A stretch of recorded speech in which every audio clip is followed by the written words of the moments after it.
Welcome to Chamber Talk, the podcast where we explore the stories and the insights of leaders and business owners from various sectors who are making a difference in our community and region. I'm your host, Andrew Gregson, and today I'm excited to be speaking with a leader who plays a pivotal role in shaping the future of our little ones in local education.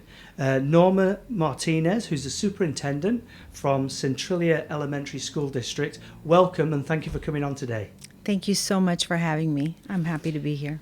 Norma, I suppose we should start off with a little bit about what Centralia School District's all about. Obviously, it started in 1875. Mm-hmm. You want to fill in a few details there for us? Sure. So I can tell you that the district itself, as you mentioned, started in 1875, which makes it older than the County of Orange. People always ask me about the name because it doesn't have a connection to the county. But in reality, it does have a connection to past history. There are two stories to why it has that name, Centralia. The first one, which I think is more likely, is that it was the central point between what was then Los Angeles County and San Diego County. And so it was Centralia, that makes sense, right? to the travelers who traveled. And in fact, there is some historical record in our archives that point out to what was then the second school built in our district. Mm-hmm. It was known as the Bottle School. And the second story to that building was constructed out of old bottles that were then put together with mortar. And I can just imagine, if you imagine a field of green pastures, the sun shining and hitting on those bottles. So It was a beacon for travelers to go past the Bottle House School, and that's how you knew that you were on your way out. At some point, Centralia, Crescent Avenue, if you keep taking Crescent into Long Beach, it does change its name into Centralia. Mm-hmm. And the idea was that at some point there would be a city named Centralia, and of course that never came to be. But the district name remained Centralia School District. So we're happy to be in this community where we've been for 150 years. Now, I do believe, do you have like 8 elementary school districts under your umbrella there, is that right? Yes, we have 8 TK to 6 school districts. So we serve all the little ones in portions of, we serve portions of Anaheim, Buena Park, La Palma, and a tiny bit of Cypress, but we have schools in 3 of those cities, Anaheim, Buena Park, and La Palma. That's pretty amazing. That's a lot of schools, isn't it? Mm-hmm. A lot of cities that you've got to A lot work of with. cities, a lot of mayors, a lot of city managers, a lot of police chiefs, 2 fire authorities. Right. So we're good. That's fun. Actually, that's very similar to the chamber, because we're a regional chamber and we look after Buena Park, Fullerton, Stanton, and La Palma. So we're almost in all the same cities. Just don't do Cypress so much. Maybe one day. I don't know. Who knows? So another thing I'd like to sort of really, I suppose, start off with is you, right? Mm-hmm. Like your journey. How did you end up being the superintendent of Centralia, and how did you get into education? Well, my personal journey, I always describe 3 aspects about me that are critical to who I am as a leader. And I start off with the first being that I'm an immigrant. I came into this country a week shy of my 8th birthday. And we settled in Anaheim.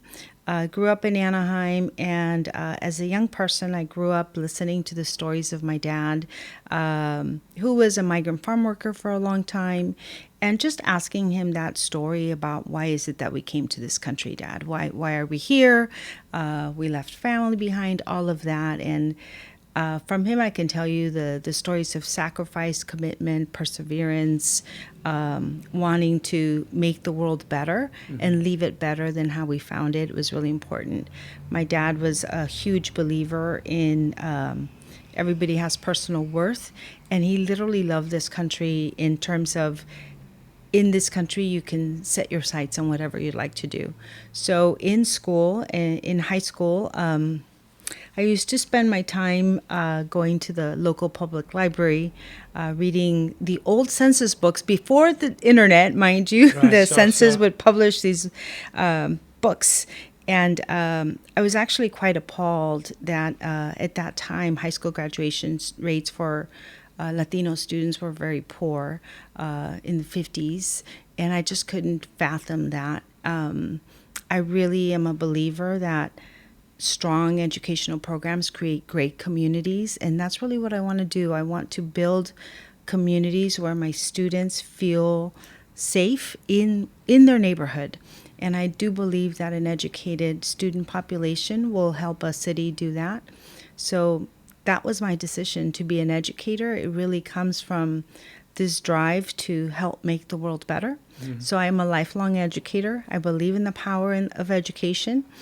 And I've worked in 3 districts, Whittier, Anaheim, and Centralia. Started off as an instructional assistant and have basically worked my way up: teacher, bilingual teacher, mentor teacher, master teacher, vice principal, principal. When I came to Centralia in 2010, I came as a principal, and 3 years later, there was an opportunity to apply for the position of student services, director of student services, which oversaw all of special education and pupil services, really addressing the needs of very high need students. I fell in love with that, became an assistant superintendent, and 2 years after that, there was an opportunity to apply for for a superintendent. And I thought, well, let me try it. No? What's the worst that can happen, right? Yes or no, right? It's a yes or a no. And so I applied for the position and, received the votes of confidence from the then board to be hired as superintendent. And it is one of the greatest honors of my life to be able to serve as superintendent and to bring to life what I think is an exceptional school district. Again, I'm committed to improve the outcomes of our students and the society in which we live. And I think that Centralia School District offers a lot of secrets of success for others. Mm-hmm. And so I really want to have our district serve as a role model for other school districts who may be struggling or who may think our kids can't do that. And really they can. They can do anything we want them to do because we provide an environment for them to thrive.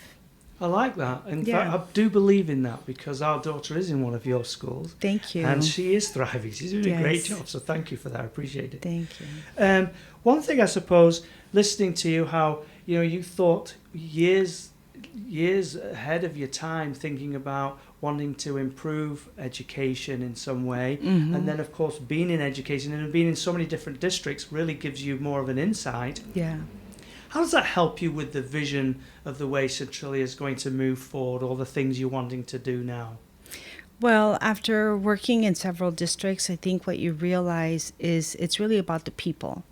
And I'm a big believer in leadership, and I'm also a big believer in governance. And every school district is governed by a board of education. And you can have a board of education that accepts everything and says, great job, which is nice. And I think most superintendents would welcome that. But I prefer a governance team that is authentic in terms of being clear with their expectations mm-hmm. about what they would like. One of my favorite things about my board that I have right now is their commitment to the core values that they themselves work through, and it was a process that I assisted in. But identifying the value of communication, make sure that we're always communicating with our people, being student-centered. All decisions should be centered on the student. Mm-hmm. And when we do that, we're going to be more successful. Collaboration, we don't work in a vacuum, but we have to work with our union partners, with our parents, with our students, with our employees, with everybody.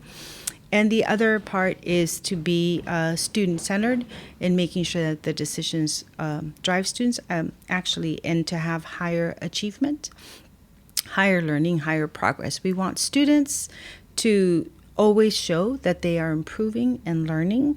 We know that everybody starts in a different place, but we want to move them forward.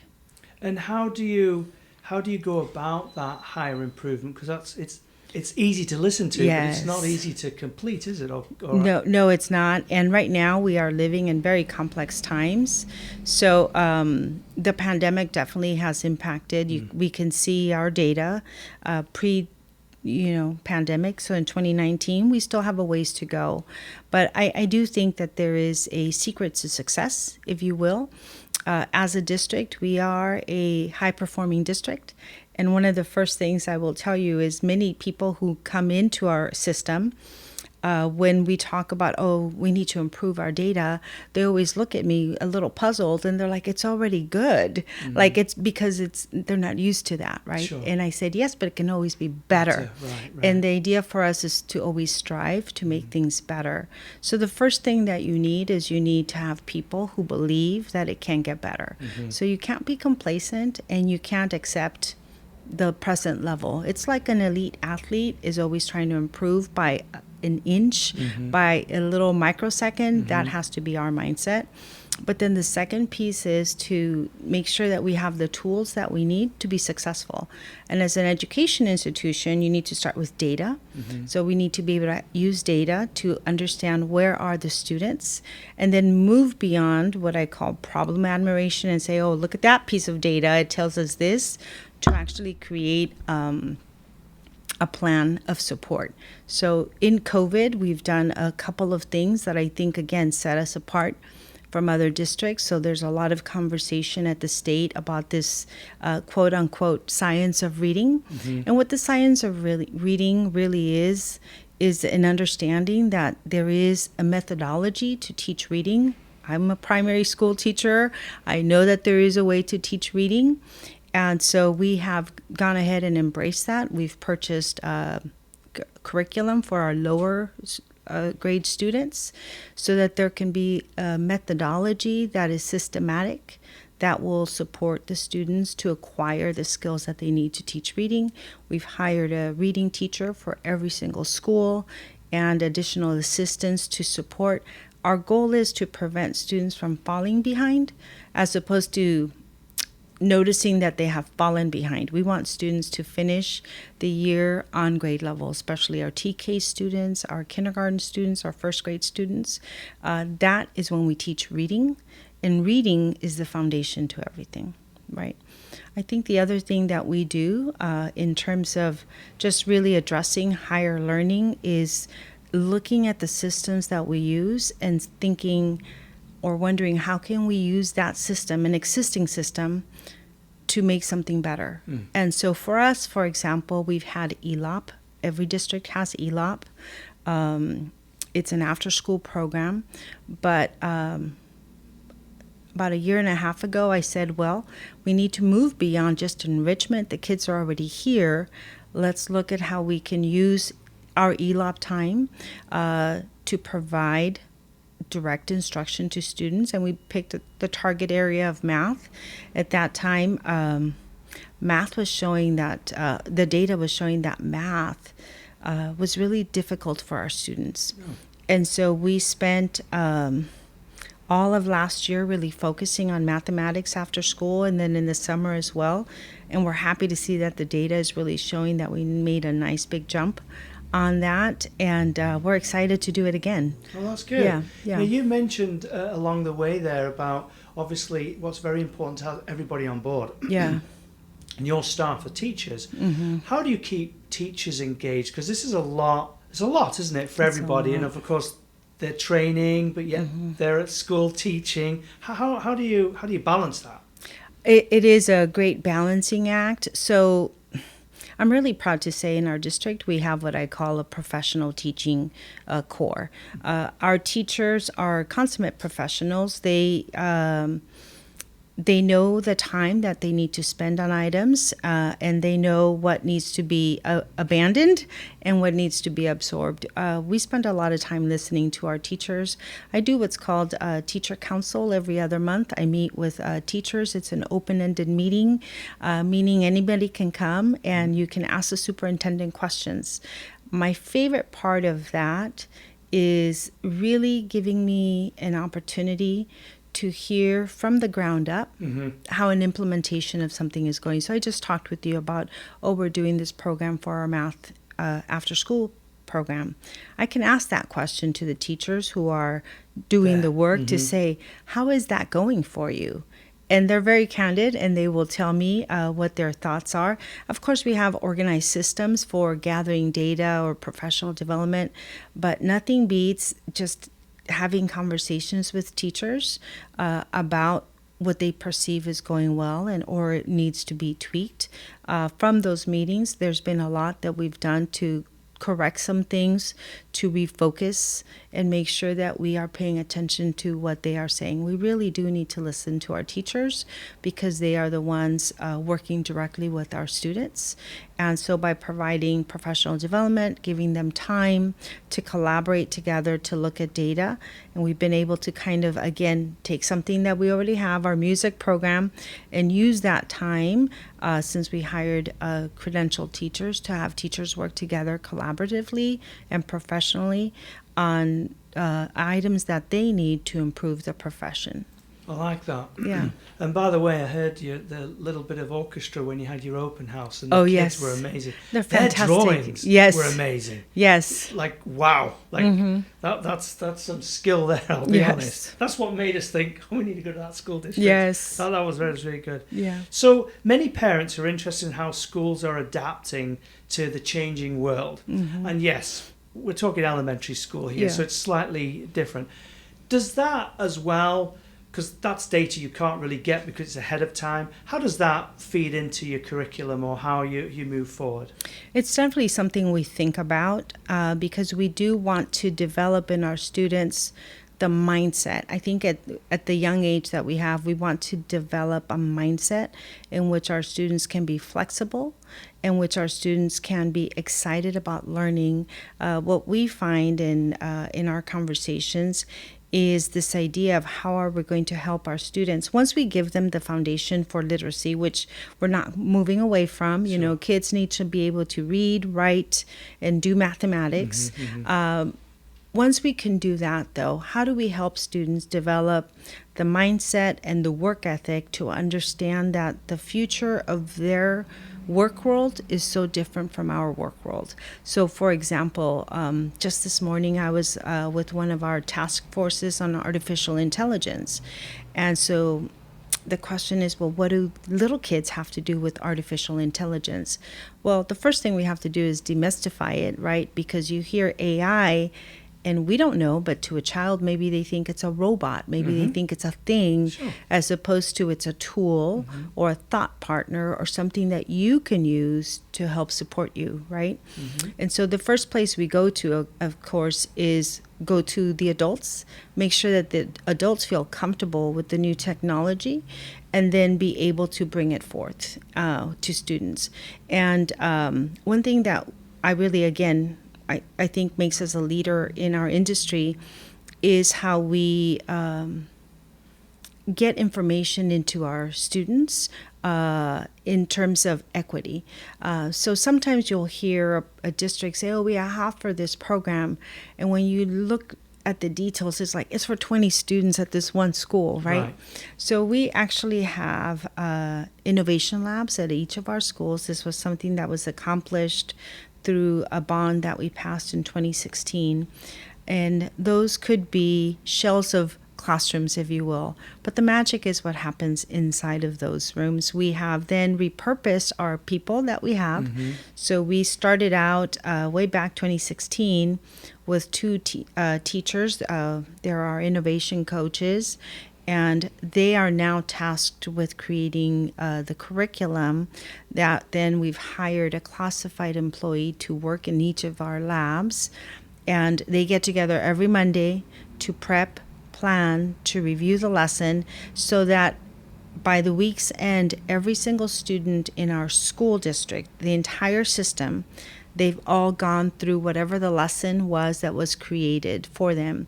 In these spaces, our students are using the design thinking process model to be able to solve complex problems, to communicate, collaborate with one another.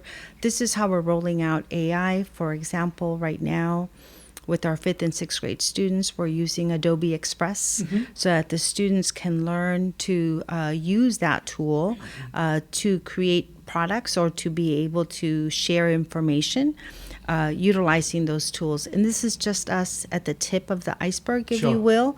But we're making sure that every single 5th and 6th grade student in our school is getting that access. And then our teachers are then able to go a little bit deeper once they get more comfortable with the curriculum. But for right now, everybody gets that introductory work, and it allows us to be constantly evolving. This is what we did this year. Last year, we may have done some other things. In the future, we may be using drones, whatever it may be, but we make sure that we use it. We get it out in a very systematic fashion so that all of our students can partake.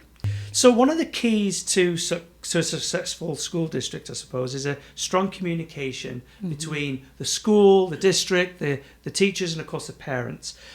How does Centralia foster relationships with parents and local businesses that support the students in their success?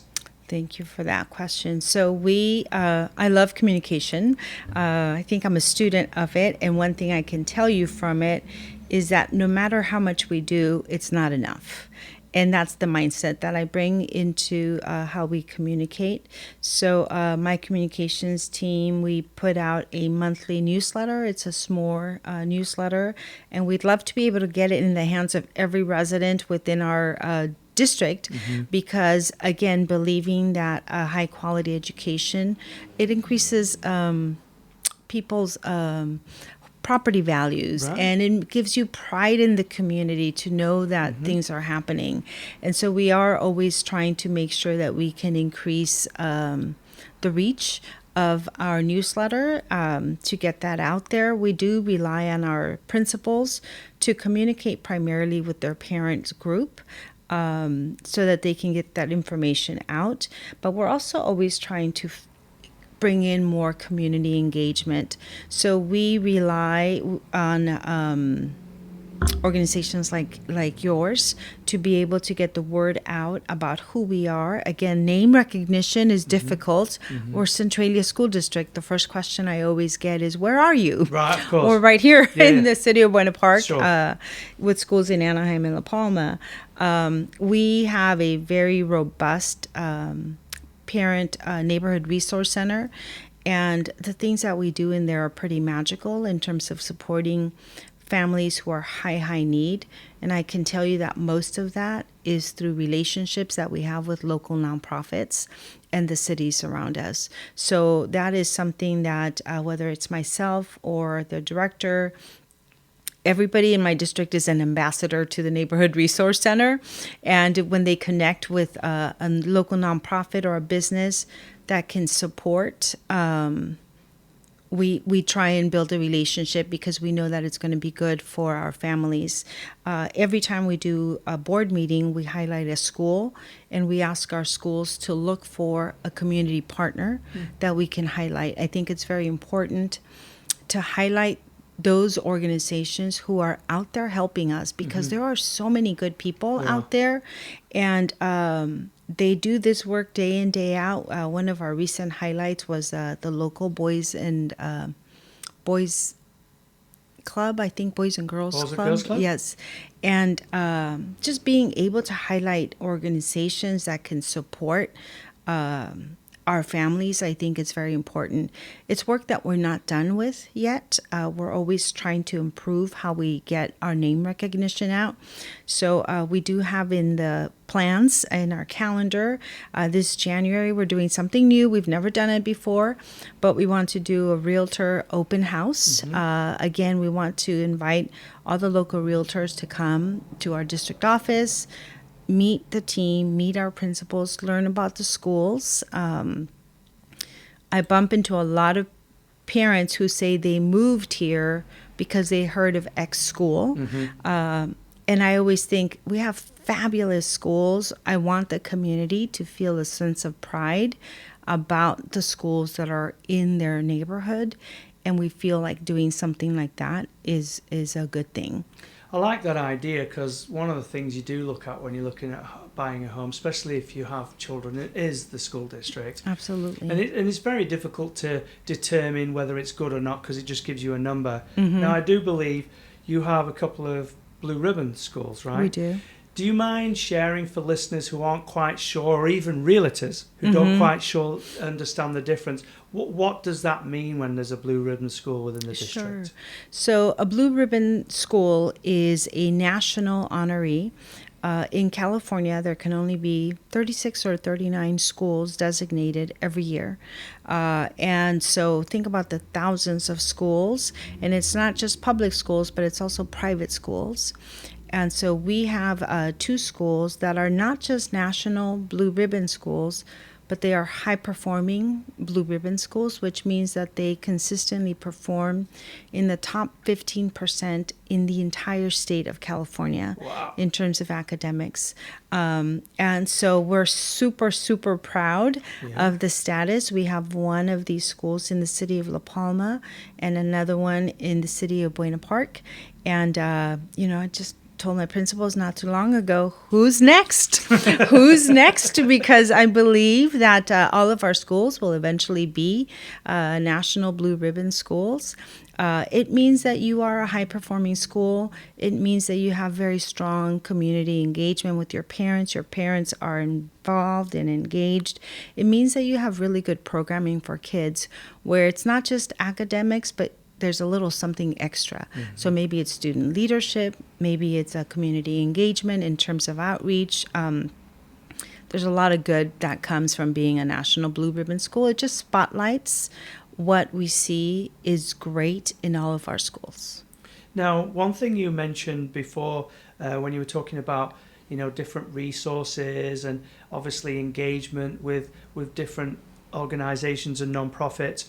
We are also a very diverse community, and you can see that in the classes. It's a very diverse classrooms.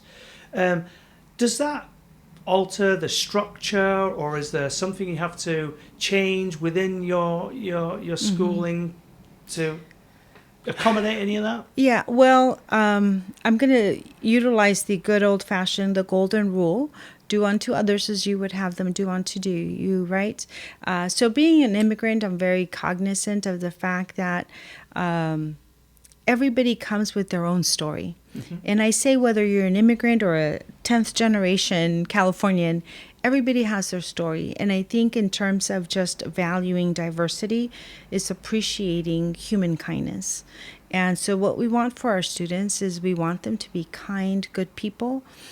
We want them to recognize the specialness in everybody, but to also see what unites us as Americans here in our country.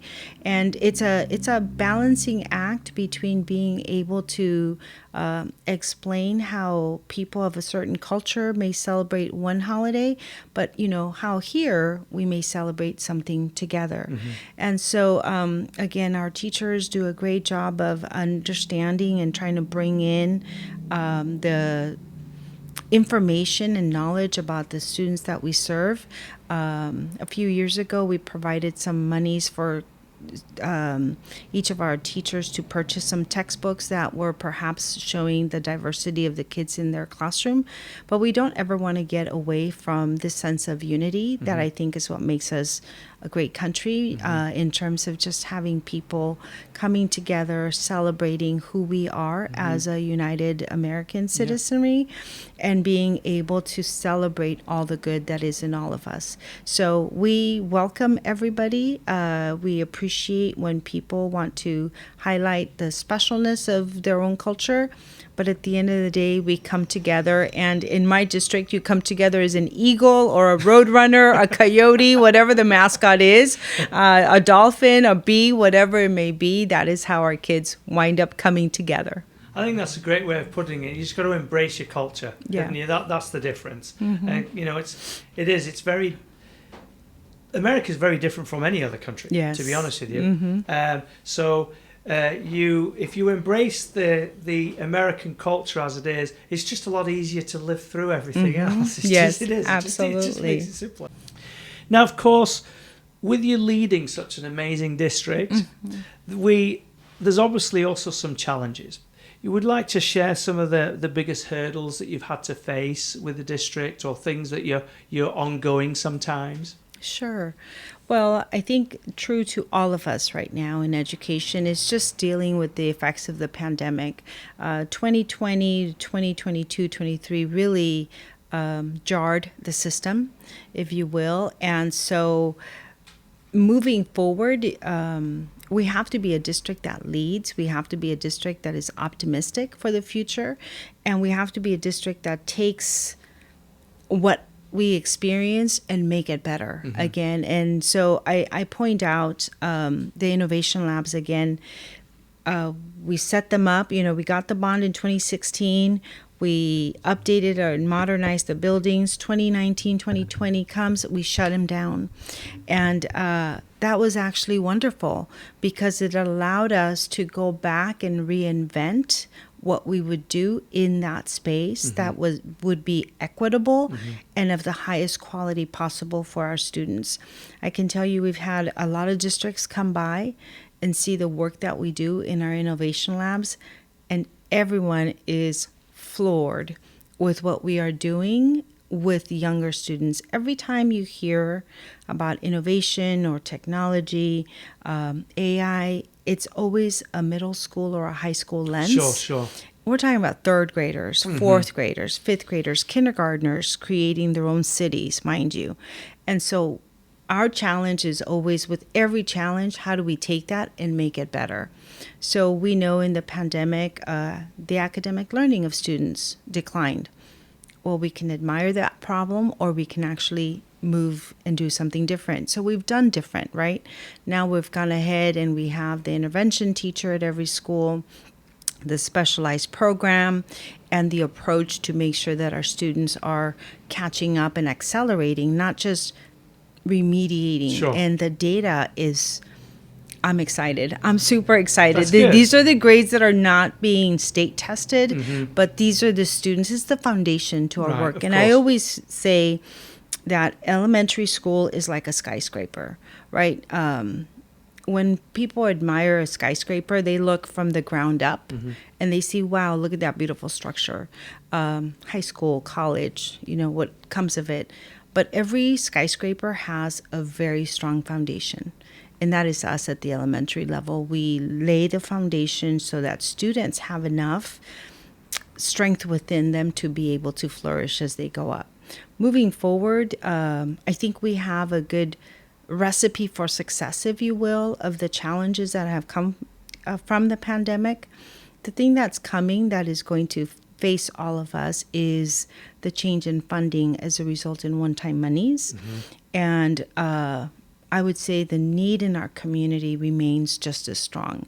So in our own community, we have expanded the number of Title I schools, the eligibility for what's called a community school, which is a new state program, simply because we see that the community needs more.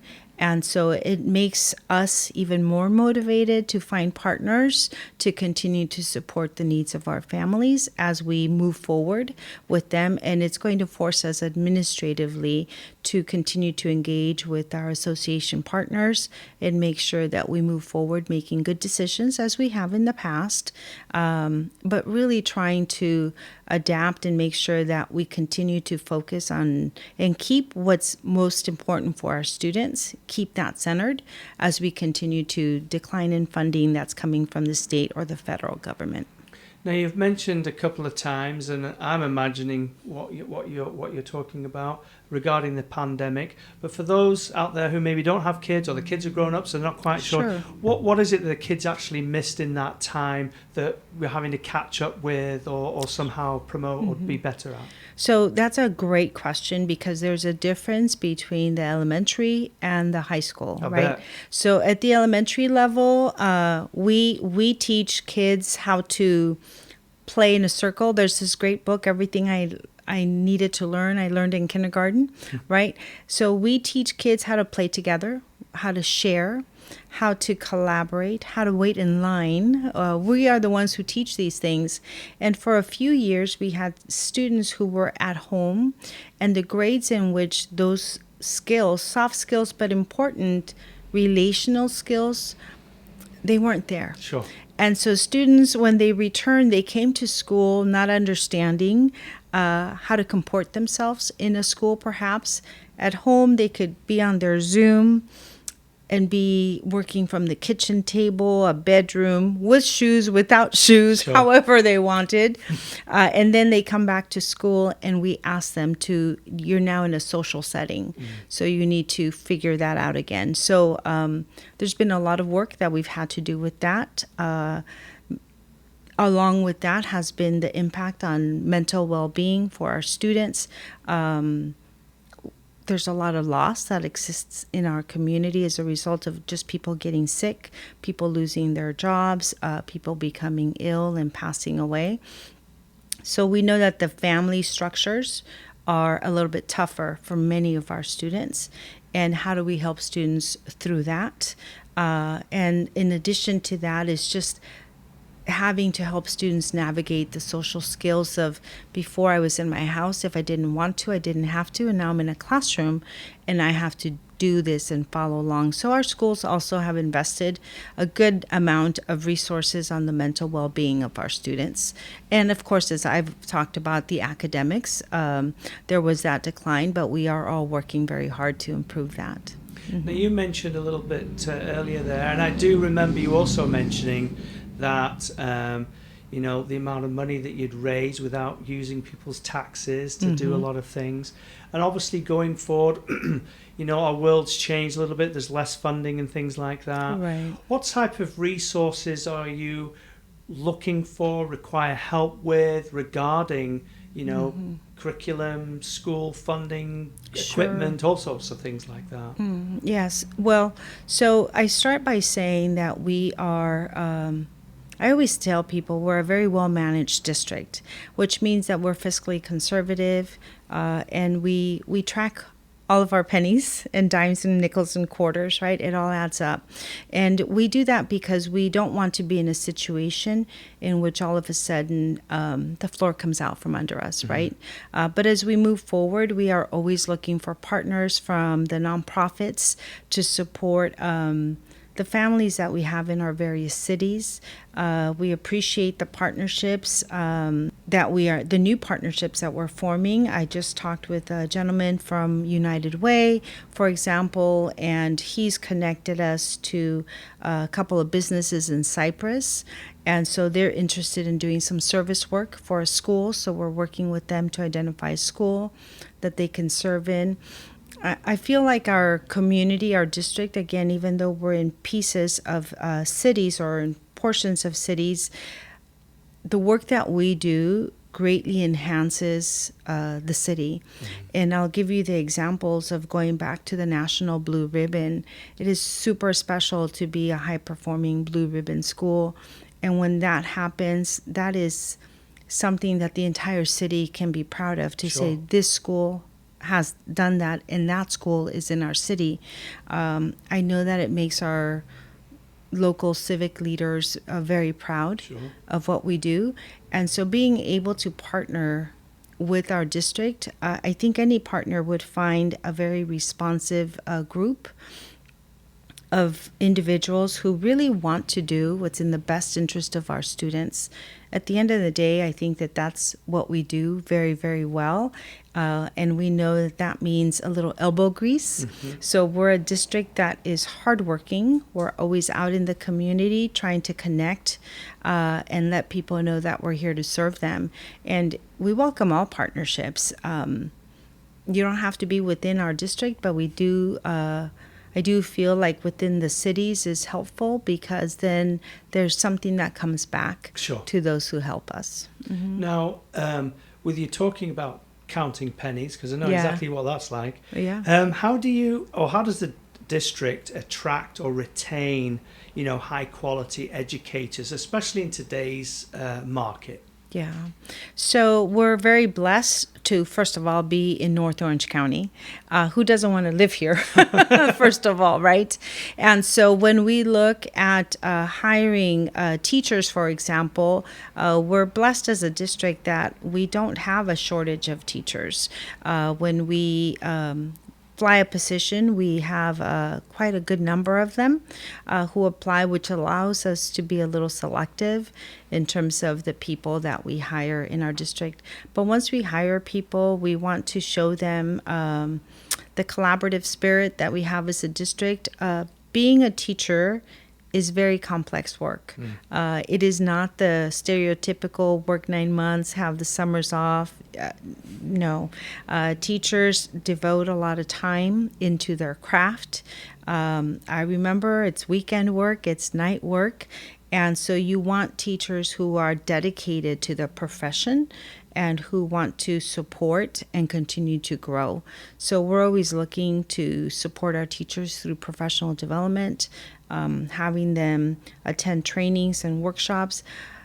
For our teachers, the personal satisfaction comes in them seeing the success of their students. I can't tell you how many times I have those conversations with teachers who are most proud of that, and by the same token, the frustration when their success isn't being well received with the students. And so how do we support our teachers who maybe are struggling with classroom management or who need their students to be elevated in terms of their academics? I think that's what we do to support and attract and retain our teachers. We want to support them through the entire journey, not just at the hire. Oh, it's nice that. That's very true. That really works out well because people need to feel that support. Because you're out there on your own. Like you said, they're in the trenches, right? Yes, they are. So they're out on their own some of the time. And having other people feeling that you're supported or warranted or listened to, it really, really does make a difference in one's life, doesn't it? It sure does. So, obviously the way the district runs itself, it really knows where it's going. What are the things that you're sort of looking at for the future, or some of the key priorities that Centralia School District wish to, focus on? Right. Well, we want to continue to be a key member of all of our communities. The goal is that when people hear our name, they can identify it as a great learning institution. We're a school system, and we're here to support our families. The world of education is changing, especially with the infusion of AI. We are hoping that it will spark a renaissance, if you will, amongst our teachers first, because that is where the tool is most helpful. And then that tool is then going to be infused into what our students are doing. Our key focus or our key purpose as an elementary district doesn't change. We want to create strong academic students. We want to create students who love learning.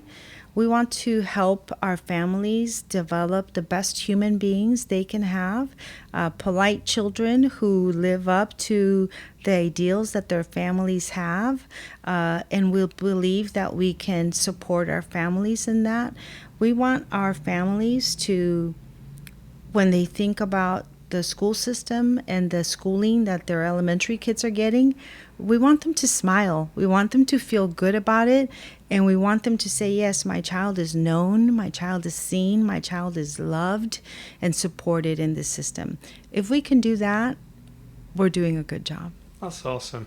Now, you mentioned slightly earlier about the community being a part of the school district and, being able to receive your newsletters so they know what's going on. What are the things could you share with us today where the community itself, because they're also the folks who live in here and the kids are going to the school district, what sort of things can they do if they want to get involved?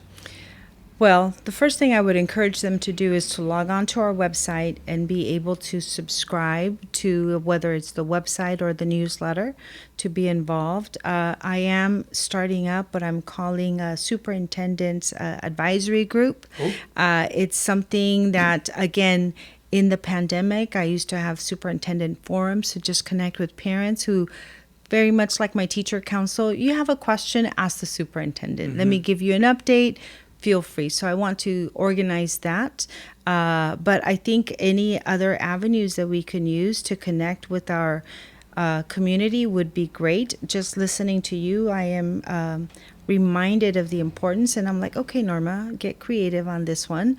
But connecting with our seniors is very important. They tend to be residents and voters in our community, and their opinion matters to us a lot. We want them to know about their local school system, even if they don't have kids in our district, because again, it improves the work we do, improves the quality of life for everybody. If a child is walking down the street, we want our kids to know you don't walk on the lawn. You say good morning if you're with an adult, all of those things that we want our kids to have and build community. Those are the things that are important. So yeah, any opportunity we can to connect would be great. A forum like this would be great. Call my office. That would be great. That'd be great. Just Anything. Contact you. Yes, right? yes. And we're getting to the part of the show where we open up the mic to our guests. So there might have been something that we touched on, but you wanted to elaborate more on, or maybe we didn't touch on something else, or maybe it's just a final message. So is there anything that you would like to share with the audience that, like I said, we haven't touched on, we did, or maybe it's just a final message? Well, first I want to again thank North Orange County Chamber for the invitation to get the word out about what I feel is one of the best districts in the county, truly. And I don't say that because I lead it. But I do believe in what we are doing in terms of preparing our students, first and foremost, to be good people. I think that's the most important thing. But secondly, to not settle for the academic achievement where they are, but to strive for more, and to also just be open to a new future. And I think that's important for our students whose future is truly unknown to all of us. As a school system, I'm incredibly proud of the 8 schools that we have. When people ask me to describe our district, I always say we're award-winning. So yes, we have National Blue Ribbon schools, we have California Distinguished schools, we have a school that is considered one of the best urban schools in the nation due to their demographics and their academic performance. They're just doing fantastic. 100% of our schools are PBAS award-winning schools, which means we're always focused on the social aspect of being a child. And being a child in a school of a few hundred people, it's different to be a child in your home versus being a child in a school of 500. And so we're always striving to do that. We're a district that really takes pride in saying we've been around since, the 1800s. Yeah. In 1904, I'll give you one more history tidbit. In 1904, it's in our records that if you think about it, 1904, so this community of farmers realized that the kids weren't coming to school, and part of it was that they didn't have textbooks because back then you had to buy your books. Sure. So in 1904, Centralia School District was the first district in the state to provide free textbooks to students. Wow. That's equity. That is identifying a need and doing something about it. That's in our history. That's who we are as an organization. And so fast forward to 2024, we're still doing the same thing. Still investing We in the are community. investing in our students. We are seeing what the needs are, and then we're providing it. I talked about the academics, but obviously there's so much more. Our visual performing arts program, oh my gosh, goosebumps. It's remarkable. It's fantastic. The creativity of our students. I believe that every generation is just a genius quality that never existed before. And I think our students are remarkable. And it's not that they surprise us, but they show us the way of how we should believe in young voices and how we should believe in who they are. If you talk to kids, they have ideas about everything. And we just have to listen to them. And I think we do that as a district. We try to very much. Well, Norma, it's been a pleasure having you on our show today. Thank you so very you. much. Thank you so very much for spilling the tea with us today. Yes, That's absolutely. a wonderful Thank you. thing. Love it. For listeners, for those who'd like to listen to Norma's podcast or others, please visit nocchamber.com and select podcast, and you'll see everybody's interviews on there. Norma, again, thank you so very much. Thank you so much.